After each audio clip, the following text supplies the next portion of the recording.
자, 오늘 본문을 통해서 마르지 않는 셈이 되는 법이란 제목으로 말씀 연회를 같이 나누겠습니다. 여러분 요즘에 많이 우울하시죠?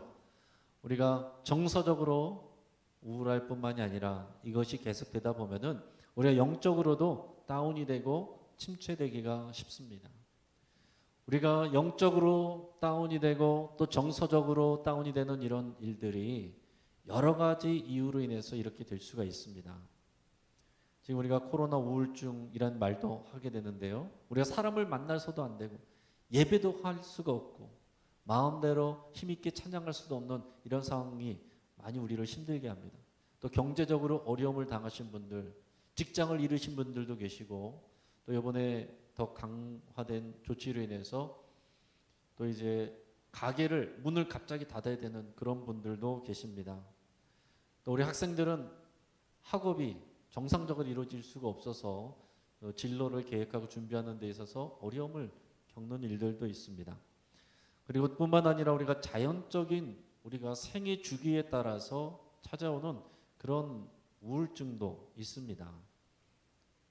흔하게 우리가 아기를 낳고 난 다음에 산후 우울증도 있고요. 여성들 또 갱년기 우울증도 찾아오고 요즘에는 남성들의 갱년기 우울증도 있다고 합니다. 또 자녀가 출가할 때 거기서 오는 특별히 자녀에게 정말 마음을 쏟았던 분들은 그 다음에 찾아오는 우울증이 있습니다. 또 배우자를 상실했을 때 그리고 또 우리가 질병 가운데 있을 때 또는 열심히 일하던 평생 일하던 직장에서 은퇴했을 때 여러 가지 다양한 상황 속에서 우리가 또 우울한 가운데 또 영적으로 침체되는 그런 상황을 겪을 수도 있습니다. 저번에 말씀 나눴던 것과 같이 우리가 영적으로 침체되는 이유 중에 하나는 우리 안에 숨겨진 죄가 있을 수 있다. 그런 말씀을 드렸어요. 다윗과 같이 그 죄를 숨겼을 때 하나님과 관계가 깨져 있었고 그러나 다윗이 그것을 인정하고 철저하게 회개했을 때 그가 간신히 하나님과의 그 관계를 회복하고 그 영적인 침체에서 벗어날 수 있었던 것을 우리가 같이 나눈 적이 있습니다. 근데 그 외에 또 다른 이유가 있을 수 있습니다. 이번에 이유는요. 우리가 뚜렷하게 드러나는 것들이 아니고 특별해 보이는 것들이 아니고 누구나가 다 그럴 수 있는 그런 본능과 가까운 것이기 때문에 이것에 대해서 우리가 문제로 여기지 않기가 쉽습니다. 하나님은 그러나 우리가 본능을 따라서 살도록 내버려 두지는 않으셨어요. 우리가 본능을 따라서 살 때 우리가 어떤 생활로 가게 되냐? 자기 중심적인 생활로 가게 됩니다. 자기 중심적인 생활을 하게 되는데 이것이 본능적이고 누구나 다 그렇게 하게 되는데 문제는 이런 자기 중심적인 생활을 하다가 보면은 영적인 침체가 올 수 있다는 것입니다. 여러분 인간은 본능대로만 살 수가 없어요. 본능대로 살면 짐승하고 똑같거나 더 심하면은 짐승보다 못한 일들도 많이 하는 것이 사람입니다. 하나님은 우리가 인간의 본능, 본성, 죄의 본성도 있지만은 동시에 하나님의 마음, 하나님의 형상으로 우리를 창조하셨기 때문에 우리가 하나님을 닮아가고 하나님의 마음을 따라서 살아가고자 하는 그런 성령의 욕구도 우리가 구원받은 자에게 주십니다. 그러니까 우리 구원받은 자는 성령의 욕구를 따라 살 때에 우리의 본능, 이기적인 자기 중심적인 생활을 벗어나서 이타적인 삶, 다른 사람들을 돌아보는 삶에 대해서 관심을 갖게 돼 있어요. 근데 우리가 살다가 보면은 신경 쓰지 않으면 자동적으로 우리는 자기 중심적인 생활을 하게 돼 있습니다. 그러다가 보면은 어느 순간 나도 모르게 영적인 침체의 가운데 들어가게 되는 일들이 있다라는 것입니다. 여러분 성경에 많은 내용들 보면 특별히 서신서들 같은 데 보면 앞부분에는 항상 교리 설명이 나오고요. 그리고서 뒷부분은 윤리적인 실천의 내용들이 나옵니다. 근데 사람들이 대부분 앞부분의 교리 내용 이런 부분들을 새롭게 깨닫게 되고 들을 때 은혜를 잘 받아요. 그런데 그 교리의 내용은 결국 뒷부분에 나오는 우리 윤리적인 도덕적인 실천 이것을 위해서 하나님께서 우리에게 주신 내용들이고 그것을 설명하는 내용들입니다. 그렇기 때문에 이 뒷부분이 연결이 되지 아니하면 우리가 어떻게 되느냐? 값싼 은혜에 머무르게 되는 것입니다. 계속 은혜만 받으려고 하고 삶의 실천이 없는 다른 사람에게 이 복음이 흘러가지 않고 복음의 능력이 흘러가지 않는 이런 모습이 될 수 있다라는 것입니다. 근데 여러분, 윤리적인 실천, 이것은 다른 종교도 얼마든지 얘기할 수 있습니다. 그러나 우리가 하나님의 말씀, 그 원리 때문에 이 실천으로 나가는 것, 이 윤리적인 실천, 도덕적인 실천이란 것은 결국 자기 중심의 생활을 벗어나는 거거든요. 이웃 사랑하는 것을 실천하라는 하나님의 말씀을 따라 사는 것이거든요. 그러니까 우리가 잘못하면요, 우리가 믿음으로 구원받는다라는 것을 믿음만 있으면 된다라는 생각으로 갈 수가 있어요. 그러다가 보니까 교회가 성숙하지 못한 모습들, 저 사람은 믿음 생활 열심히 하는 것 같은데 왜 저렇게 성숙하지 않고 남들을 상처를 줄까 하는 사람들 가운데 사실은 미성숙한 겁니다. 우리가 이신칭이 믿음으로 구원을 받는다라는 것에 대해서 잘못 생각하고 그것이 값싼 은혜로 이어지는 경우들이 한국교회 안에 얼마든지 많이 있습니다. 그렇기 때문에 한국교회가 지금 많은 사람들에게 실망을 주기도 하고 또 많은 사람들에게 소망이 되지 못하는 그런 이유가 거기 있는 거죠. 우리가 믿음 생활을 하는데 여전히 자기중심적인 생활을 한다. 거기에 분명히 문제가 있고 그 가운데는 우리의 영이 건강하지 못하게 침체되는 원인이 될 수 있다라는 것입니다. 요즘에 특별히 보면 자기중심적인 관점을 갖고 생활을 하다 보면 어떻게 됩니까? 항상 우리의 삶을 다른 사람들하고 비교하게 돼요. 근데 다른 사람들하고 비교하게 됐을 때 그 다음에 행복한 사람 본 적이 없습니다. 근데 우리 자기중심적인 사람은, 우리 인간들은 어떻게 하냐면 우리보다 어려운 사람들에 대해서 우리를 비교하는 적이 없어요. 언제나 우리보다 잘 지내는 사람들, 그런 사람들을 바라보고 비교하기 때문에 거기서 시험이 들고 거기서 영적인 침체와 정서적인 침체가 같이 오는 경우가 많습니다. 여러분, 우리가 많은 시간에 요즘에 또 SNS를 보는 분들이 많이 계신데, 인터넷을 통해서 많이 보는 분 계신데, 그 SNS, 개인 SNS 같은 데 보면은 대부분 어떤 거 올립니까? 자기 좋은 모습, 즐기는 모습, 어디 맛있는 거 먹는 거, 좋은 데 가서 즐기는 거, 나 뭐 좋은 거 샀으면은 그거 뒤에 배경으로 놓고 사진 찍고 다 그런 거 찍기 때문에 그런 거 계속 보다 보면은요, 내가 못나 보이고 나만 그런 거 못 누리고 있는 것 같고 그런 비교가 자연스럽게 듭니다. 저도 그래서 개인적으로는 그런 개인 SNS 그런 것들을 웬만하면 잘 안 보려고 하는 경향이 있습니다.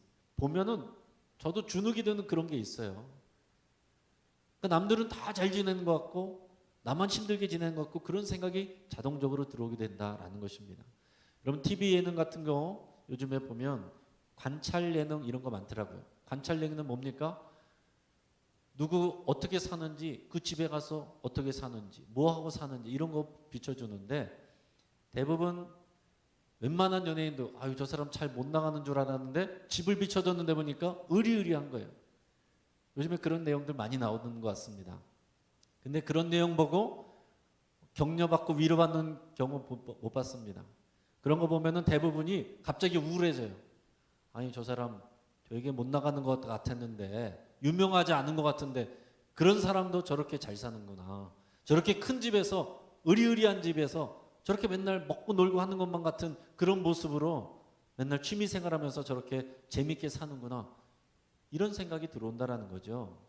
그렇기 때문에 우리가 이런 것들을 볼 때 자동적으로 나도 모르게 자기중심적인 생활을 하고 있으면 그런 외부 사람들과 비교하면서 스스로가 위축되는 것입니다. 동창회 가도 마찬가지인 것이고요. 또 외부 모임 나가서도 결국에는 이런 믿음의 사람들의 교제 아닌 다른 데 가면은 대부분 다 그렇지 않습니까?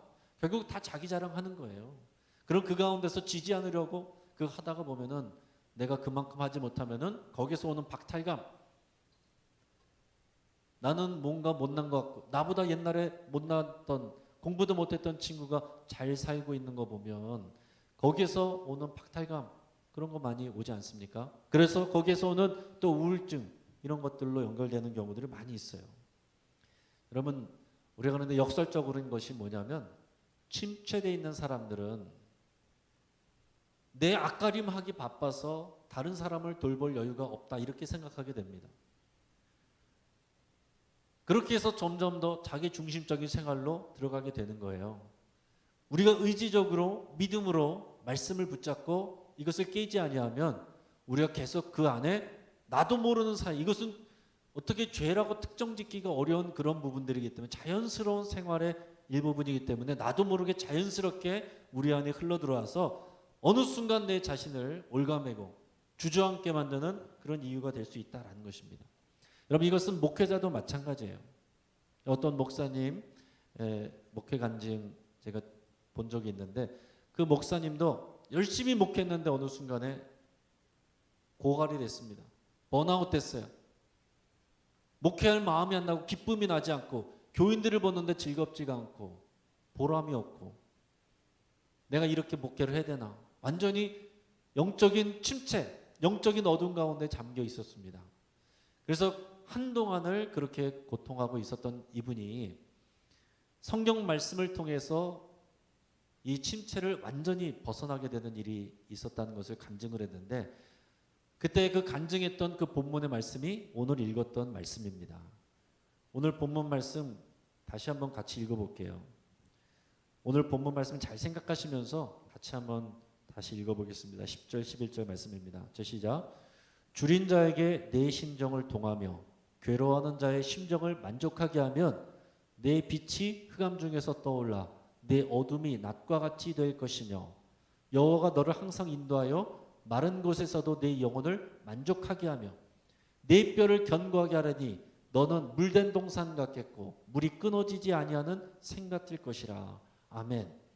여러분이 약속의 말씀들 보면 너무나도 좋은 말씀들 아닙니까? 우리 안에 어둠이 빛으로 바뀌게 하시겠다 이렇게 말씀했어요. 우리 안에 메마른 곳의 영혼을 만족하게 해주고 우리 뼈를 튼튼하게 견고하게 해주겠다. 그리고 우리를 물된 동산, 마르지 않는 샘처럼 만들어 주시겠다. 여러분이 말씀만 들어도 너무 기쁘지 않습니까? 그런데 어떻게 할 때, 이게 조건문이에요. 어떻게 할 때 하나님께서 이렇게 해주시겠다고 했느냐. 그 앞에 보면은 10절에서 이렇게 얘기했어요. 줄인 자에게 내 심정이 동하며 괴로워하는 자의 심정을 만족하게 하면. 그러니까 우리의 관심이 누구에게 있어야 된다고요? 영적 침체 가운데 있는 우리 자신, 메말라 있는 우리 자신이 아니라 우리 주변에 줄인 자, 괴로워하는 자, 그들의 심정을 같이 느끼고 그들의 힘들어하는 것들을 같이 채워주는 이런 일을 할 때에 하나님께서 우리의 심령이 물된 동산과 같이 마르지 않는 샘처럼 그렇게 솟아나오는 샘, 새서나오는 기쁨, 이것을 너희 안에 충만하게 채워주겠다 이렇게 약속하고 계신 겁니다. 이 말씀을 통해서 이 목사님이 완전히 자신의 어둠에서 벗어났어요. 오늘 말씀을 보면 이사야서 58장 3절에서 앞에 9절까지 말씀도 우리 같이 읽어보겠습니다. 그러면 이 오늘의 주제를 잘 생각하시면서 하나님의 마음이 어떤 것인지 잘 생각하시면서 이 말씀을 읽어보시기 바랍니다. 저 시작. 우리가 금식하되 어찌하여 주께서 보지 아니하시오며 우리가 마음을 괴롭게 하되 어찌하여 주께서 알아주지 아니하시다이까 하느니라. 보라, 너희가 금식하는 날에 오락을 구하며 온갖 일을 시키는도다. 보라, 너희가 금식하면서 논쟁하며 다투며 악한 주먹으로 치는도다. 너희의 오늘 금식하는 것은 너희의 목소리를 상달하게 하려는 것이 아니니라. 이것이 어찌 내가 기뻐하는 금식이 되겠으며 이것이 어찌 사람이 자기의 마음을 괴롭게 하는 날이 되겠느냐. 그의 머리를 갈대같이 숙이고 굵은 배와 재를 펴는 것을 어찌 금식이라 하겠으며 여호와께 연락될 날이라 하겠느냐. 내가 기뻐하는 금식은 흉악의 결박을 풀어주며 멍에의 줄을 끌어주며 압제당하는 자를 자유하게 하며 모든 멍에를 꺾는 것이 아니겠느냐. 또 줄인 자에게 내 양식을 나누어 주며 유리하는 빈민을 집에 들이며 헐벗은 자를 보면 입히며 또 내 권력을 피하여 스스로 숨지 아니하는 것이 아니겠느냐. 그리하면 내 빛이 새벽같이 비칠 것이며 내 치유가 급속할 것이며 내 공의가 내 앞에 행하고 여호와의 영광이 내 뒤에 호위하리니 네가 부를 때에는 나 여호와가 응답하겠고 네가 부르짖을 때에는 내가 여기 있다 하리라. 만일 내가 너희 중에서 멍에와 손가락질과 허망한 말을 제하여 버리고. 아멘. 그러고서 오늘 본문으로 이어진 거예요. 그러니까 오늘 이 말씀의 내용이 뭡니까? 이 유대인들이 열심히 금식했어요. 이들의 종교 생활 중에서, 신앙 생활 중에서 가장 하나님 앞에 자기가 헌신하고 가장 어려운 것을 하는 것이 금식입니다. 이거는 자기 목숨을 거는 거잖아요. 그런데 하나님께서 너희의 금식을 내가 기뻐하지 않는다 그랬습니다. 여기에 말하는 금식은 우리의 모든 기도, 우리의 모든 예배, 우리의 모든 교회 관련된 종교생활, 신앙생활 다 마찬가지입니다. 너희가 열심히 금식을 하는데 금식을 하면서 동시에 오락을 즐기고 사람들에게 함부로 말을 하고 시키고 사람들과 싸우고 원망하고, 그것을 내가 어떻게 너희의 금식을 받겠느냐. 너희가 앞에 나와서 겸손한 척 엎드리고 굵은 배를 입고 그렇게 최선을 다해서 하는 것처럼 보이지만 그것을 내가 어떻게 받을 만한 금식이라고 할 수 있겠느냐, 이렇게 말씀하시는 거예요. 그러면서 뭐라고 말씀하십니까? 앞에서도 네가 줄인 자에게 내 양식을 나눠주고 유리하는 빈민을 집에 들이고 헐벗은 자를 보면 입히고 또 내 권력을 피하여 스스로 숨지 아니하는 것이 아니겠느냐. 그러니까 우리의 권력, 우리 친척, 어려운 분들이 도움을 구하려고 올 때에 피하지 않는다. 그래야 된다는 거예요. 그러니까 나는 하나님께 기도하고 하나님께 금식을 구하고 나를 도와주세요 그러면서 정작 내 주변에 굶주리고 힘들어하고 고통하고 아파하고 눈물 흘리는 자를 보면서 피곤하니까 못 본 척하고 이렇게 돌아서면 너의 금식을, 너의 예배를, 너의 기도를 내가 어떻게 받겠느냐, 이렇게 말씀하시는 거예요.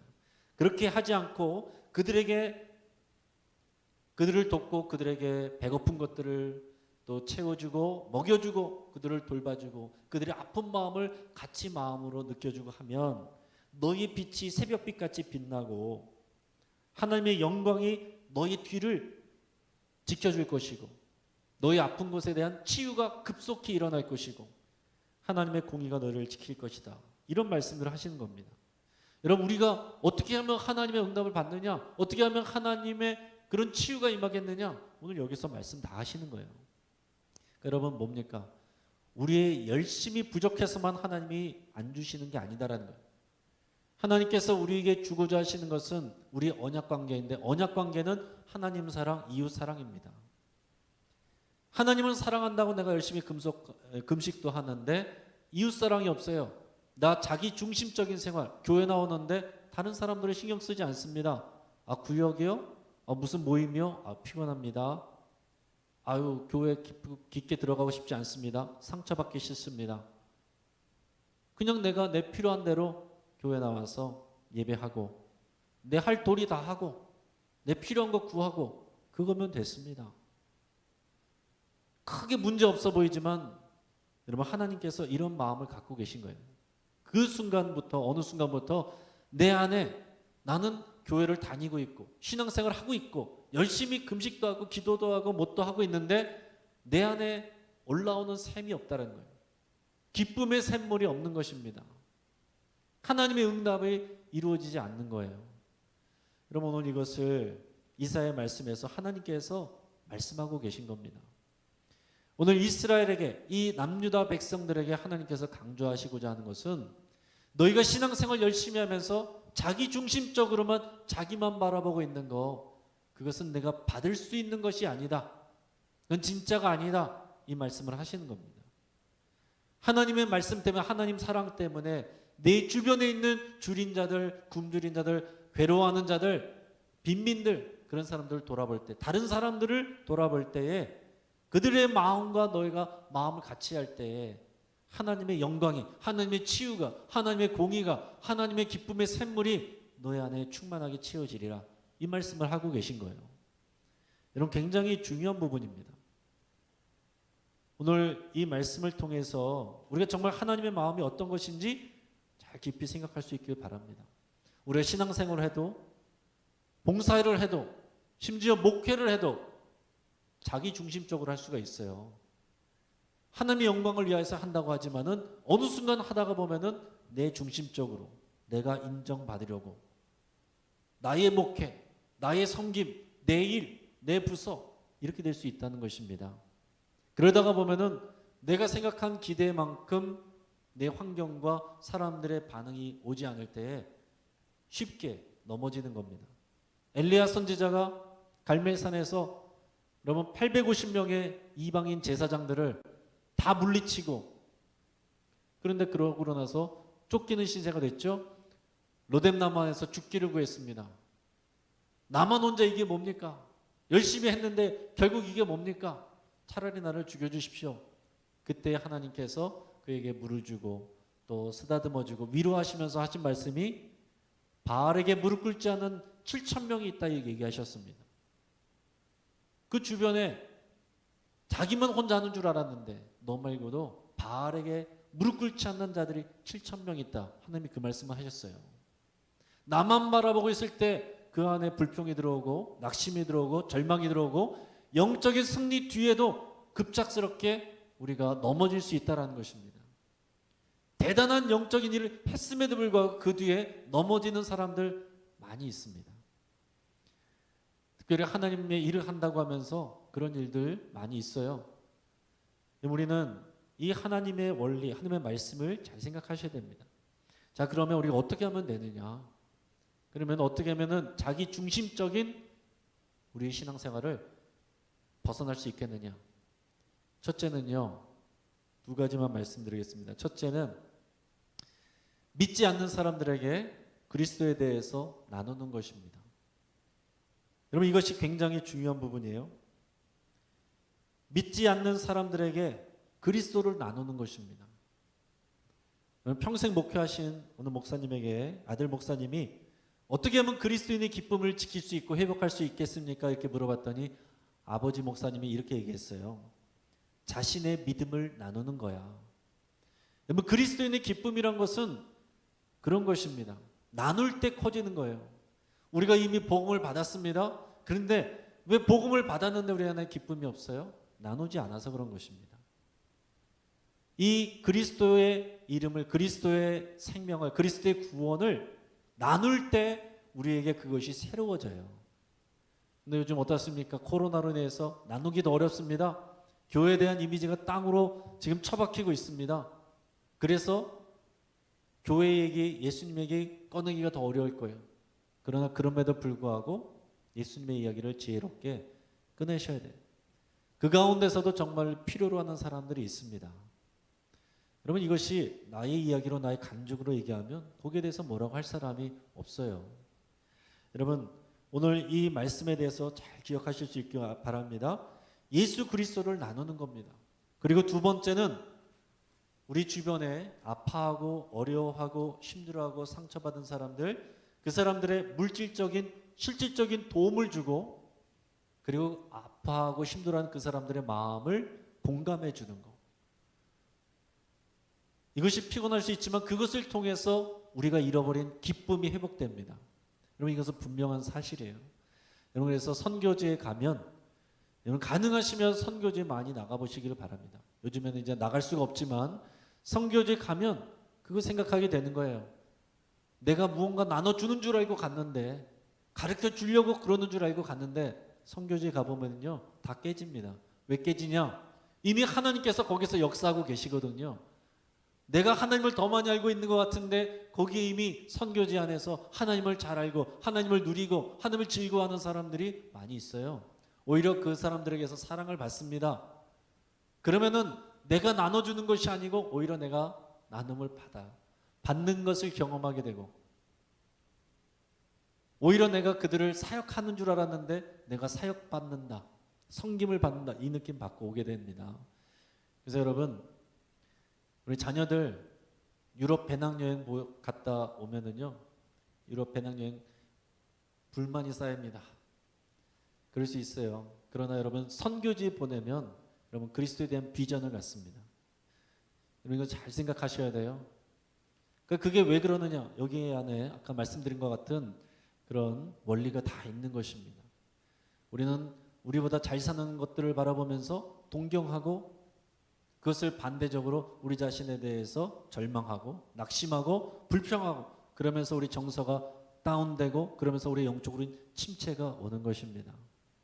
오늘 이제 영상 하나 보고 찬양하고 기도하겠는데요.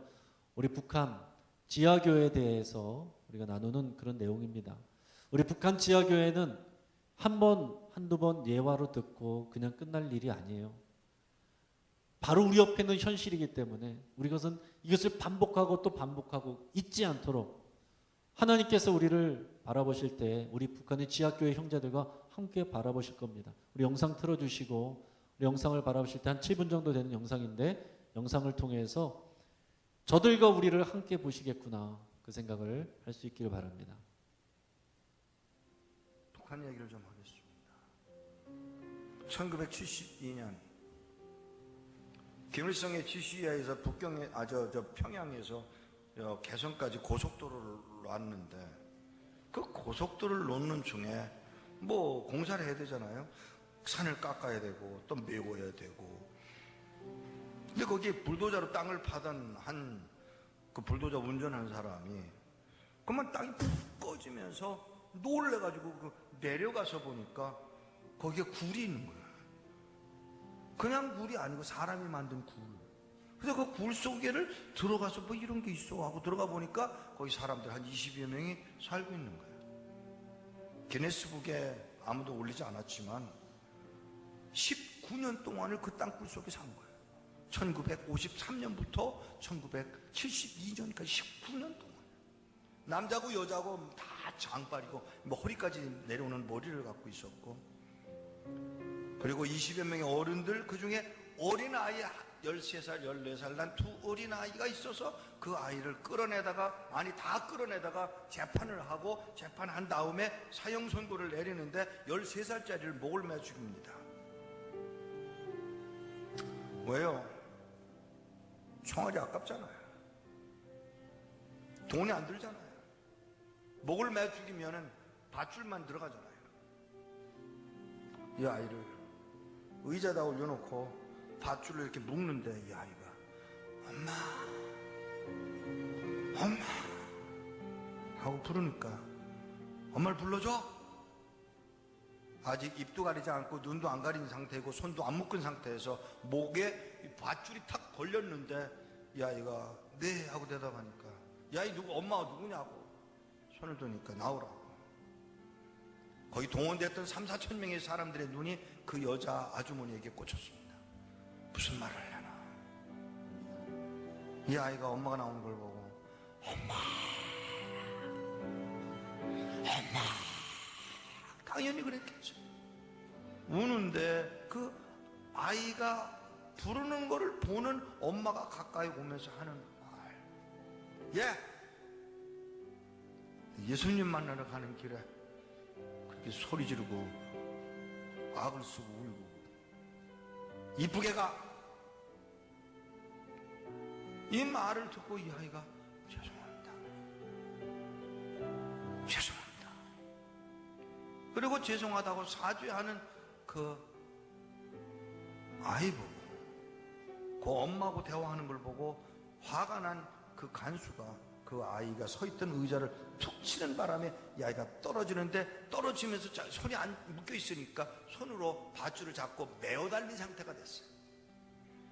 메어 달려서 뭐 꾸물꾸물 하는데 엄마가 밑에서 사랑하는 여러분, 우리도 그럴 수 있을까? 이 엄마가 아들 보고 이 아저씨 미워하지 마라, 이 아저씨 미워하지 마라 하는 말을 듣고 이 아이가 손을 놓습니다. 네, 그러고는 손을 놓고 뒤로 손을 돌려서 깍지를 끼고 죽음에 임합니다. 두 번째 끌려 나온 사람은 이 아이의 형이었습니다. 형이 끌려 나와서 엄마 보고 엄마 왜? 고마워 엄마. 뭐가? 나 천국 가게 인도해 줬잖아.